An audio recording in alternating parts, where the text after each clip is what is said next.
Welcome to VST news. నేను మహాలక్ష్మి. ఈ రోజు మనతో పాటు టీడీపీ ఉపాధ్యక్షురాలు మాజీ ఎమ్మెల్యే కాట్రగడ్డ ప్రసన్న మేడం ఉన్నారు. వారితో మాట్లాడదాం.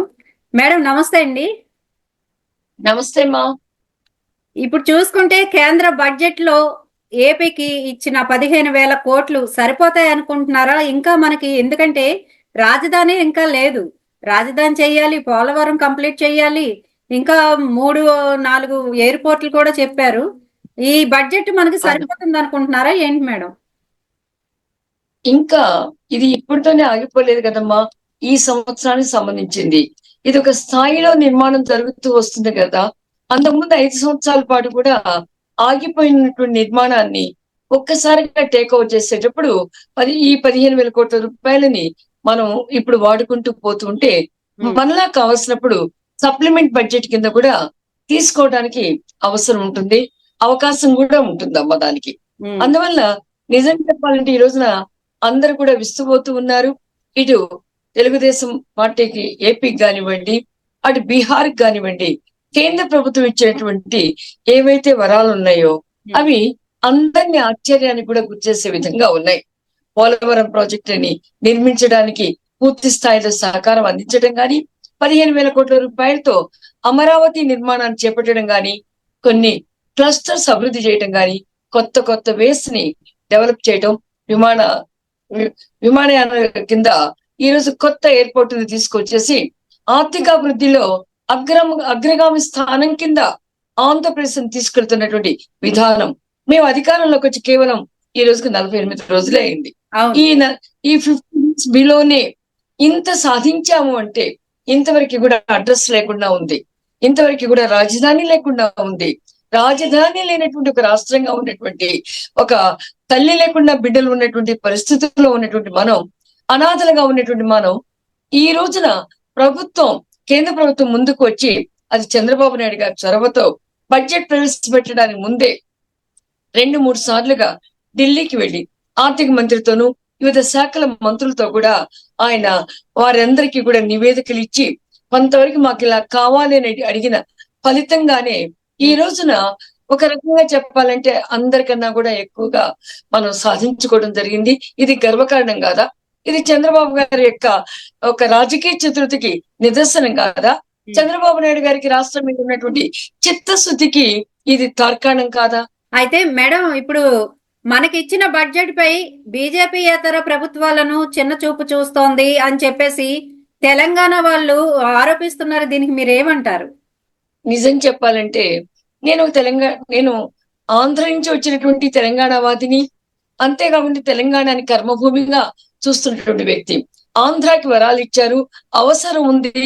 అక్కడ ఉన్నటువంటి రైతులకు కానివ్వండి, అక్కడ ఉన్నటువంటి ఇంతవరకు కూడా జగన్ పరిపాలనలో ఒక్క సాగునీటి ప్రాజెక్టు కూడా శాంక్షన్ లేనటువంటి తరుణంలో, పోలవరం పూర్తిగానేటువంటి సమయంలో ఇన్ఫ్రాస్ట్రక్చర్ అంతా కూడా డౌన్ అయినటువంటి పరిస్థితుల్లో, పెట్టుబడులకి కల్పన లేనటువంటి స్థితిలో ఈ రోజు ఆంధ్రప్రదేశ్ సాధించింది. కానీ తెలంగాణ కూడా కొంతవరకు బడ్జెట్ లో కనుక స్థానం వచ్చినట్టే, అట్లీస్ట్ కాజీపేటకి రైల్వే లైన్ కానివ్వండి, లేకపోతే ప్రాణహిత చేవేళ్లకి పునర్నిర్మాణం కోసం కానివ్వండి, లేక అభివృద్ధికి అవసరమైనటువంటి ఇతోధిక సహాయాలని ఇస్తే ఇంకా బాగుండేది. అందుకే ఈరోజు తెలంగాణలో అన్ని పార్టీలు కూడా ఏకకంఠంతో మాకు ఇంకా కొంతవరకు కూడా కొన్ని వనరులు కావాలని అడుగుతున్నారు. ఇక్కడ ఎలా ఉందంటే మా పరిస్థితి, నువ్వు ఒకటంటే నేను 2 అంట అని కొట్టుకోవడం తిట్టుకోవటమే ఒక 2-3 గంటల నుంచి అసెంబ్లీలో చూస్తున్నావు తప్పితే, నేను కారణం అంటే విమర్శించుకుంటున్నా తప్ప సహేతుకంగా ఢిల్లీకి వెళ్ళి ఒక్కసారిగా ఒక్క తాటి మీద రాష్ట్ర అభివృద్ధి కోసం మీరంతా కూడా పాటుపడితే చాలా బాగుంటుంది. నువ్వు బీజేపీకి తొత్తు అంటే నువ్వు బీజేపీకి తొత్తు, నేను అభివృద్ధి నిరోధిస్తున్నానంటే నువ్వు అభివృద్ధి నిరోధిస్తున్నావని ఈ యొక్క కాట్లాట మాత్రమే ఇంతమందికి గత 4 గంటల నుంచి కూడా అసెంబ్లీలో మనకు కనిపిస్తుంది. ఇది కాదు కావాల్సింది. తెలంగాణలో కూడా చిత్తశుద్ధితో ఏకతాటి మీదుగా ప్రాజెక్టుల్ని వేగవంతంగా పూర్తి చేసుకోవడానికి కానివ్వండి, రైల్వే లైన్ల అభివృద్ధికి కానివ్వండి, ఇక్కడ ఇంతవరకు కూడా ఒక పోర్ట్ లేదు. ఒక డ్రై పోర్ట్ నైనా ఏర్పరచుకోవడం కానివ్వండి, లేకపోతే రైల్వే కోచ్ ఫ్యాక్టరీని కానివ్వండి, హార్టికల్చరల్ యూనివర్సిటీకి భూమి సేకరణలో జాప్యం జరుగుతుంది, దాన్ని నివారించుకోవడం కానివ్వండి, అధునాతనమైనటువంటి విద్యా సంస్థల్ని రాబట్టుకోవడంలో కానీ, ఉద్యోగాల కల్పనలో ముందుకు వెళ్ళటంలో గాని విశేషమైన కృషి చేయవలసి ఉంది. అది గనక ఆలోచిస్తే మేము కూడా చంద్రబాబు నాయుడు గారి దగ్గరికి వెళ్తాం. రండి సార్, మనం తెలంగాణ అభివృద్ధి కోసం ఇక్కడ మన పార్టీ ఉంది, ఈ అభివృద్ధి కోసం మనం అంతా పాటుపడతామని ఆయన వెంట పెట్టుకొని మేము అడగగలిగే శక్తిలో ఉంటాం. కానీ నాయకత్వం వహించేటువంటి అటు కాంగ్రెస్ ప్రభుత్వం కానివ్వండి, ప్రతిపక్షంలో ఉన్నటువంటి బీఆర్ఎస్ కానివ్వండి, భారతీయ జనతా పార్టీ కాని, ఈ మూడు తెలంగాణ రాష్ట్ర అభివృద్ధి మీద కొంత చిత్తశుద్ధిని చూపిస్తే బాగుంటుందని నేను అనుకుంటున్నాను. అంటే మేడం, ఇప్పుడు ఏంటంటే ఏపీలో అరాచక పాలన కొనసాగుతోందని జగన్ ఢిల్లీలో ధర్నా చేస్తున్నారు. దీనిపై మీరేమంటారు? నిజంగా ఇటువంటి ఒక వింత ప్రవర్తన, ఒక అంతకుముందు జనమంతా కూడా సైకో అని జగన్ గారిని అంటే నేను అప్పుడప్పుడు అనుకునేదాన్ని ఏంటా అని. నిజంగా ఇది సైకో కాకపోతే ఏంటమ్మా, దెయ్యాలు వేదాలు వెల్లిస్తే ఎట్లా ఉంటుంది? ఒక రాజ్యాంగాన్ని కాల రాసేటువంటి వ్యక్తి, రాజ్యాంగాన్ని గౌరవం ఇవ్వనటువంటి వ్యక్తి, ప్రజాస్వామ్యాన్ని ఆలోచించినటువంటి వ్యక్తి, నిరంకుశ నియంత్రణతో పోకడలతో పోయేటువంటి వ్యక్తి, ప్రజల సంక్షేమం పట్టకుండా కేవలం ప్యాలెస్ కే పరిమితమైనటువంటి వ్యక్తి, ప్రజా సంక్షేమాన్ని గాలికి వదిలేసి, ప్రాజెక్టుల్ని గాలికి వదిలేసి, రాజధాని నిర్మాణాన్ని వదిలేసేసి ఉంటున్న వ్యక్తి 48 రోజుల్లోనే హత్యలంటూ వాటికంతా కూడా ఫోటోలు పెడుతున్నానంటూ కొంతమంది ఎవరైతే పల్లెని నాయకులు ఉంటారో వాళ్ళని తీసుకొచ్చి ఒక ఎగ్జిబిషన్ పెట్టడం అన్నది, అక్కడికి వచ్చిన వాళ్ళలో ఒక సంజయ్ రావుత్ తప్పితే ఎవరు కూడా రాష్ట్రపతి పాలనని సమర్థించలా, నవ్వుకుంటున్నారు. పిలిచారు కదా, ఒకవేళ ఇండియా కూటమిలో ఈయన కూడా తీసుకెళ్తే బాగుంటుంది కదా అన్న ఆలోచనతో వచ్చిన వాళ్ళు తప్పితే నేను ప్రతిపక్షాలను విమర్శించడంలా, నాయకులు విమర్శించడంలా. కానీ జగన్ కి వచ్చిన వ్యక్తులు ఈయన కూడా తీసుకుపోవడానికి వచ్చినటువంటి వ్యక్తులు మాత్రమే. కానీ నేషనల్ మీడియా అటెన్షన్ కోసం అని చెప్పి, లేకపోతే పని లేకుండా కూర్చున్నాడు, జగన్ పని అయిపోయిందేమో అనుకుంటారని దానికోసం, ఒక భ్రమని కల్పించడం కోసం, కార్యకర్తలకు ఒక ఆశను కల్పించడం కోసం మాత్రమే ఇలాంటి స్ట్రీట్ డ్రామాలకు దిగాడు జగన్ అనుకుంటున్నాం. ఆయన చెల్లెలు ఆయన్ని విమర్శించిందో మనం చూసాం.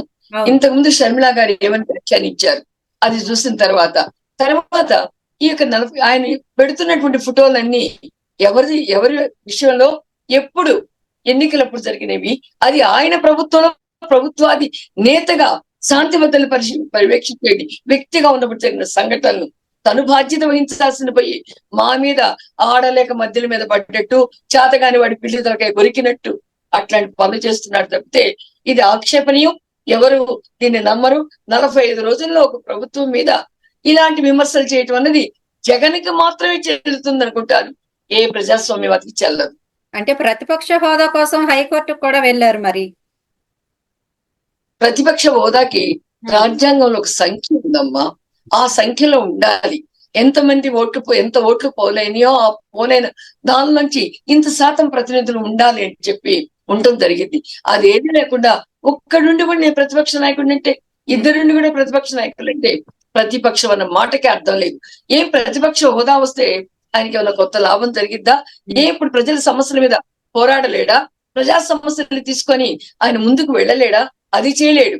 ఆయన విజయసాయి రెడ్డి గాని, ఆయన సజ్జల రామకృష్ణారెడ్డి, వీళ్ళంతా కూడా ఇంతకు ముందు చూస్తూ ఉంటుంటే టీవీల్లో వీళ్ళందరూ కూడా ఎలా ఉందంటే, మాకేం పర్లేదు, ఢిల్లీలో హాయిగా 2 రోజులు రిలాక్స్ అవుతాం అన్న రీతిలో ఉన్నారు.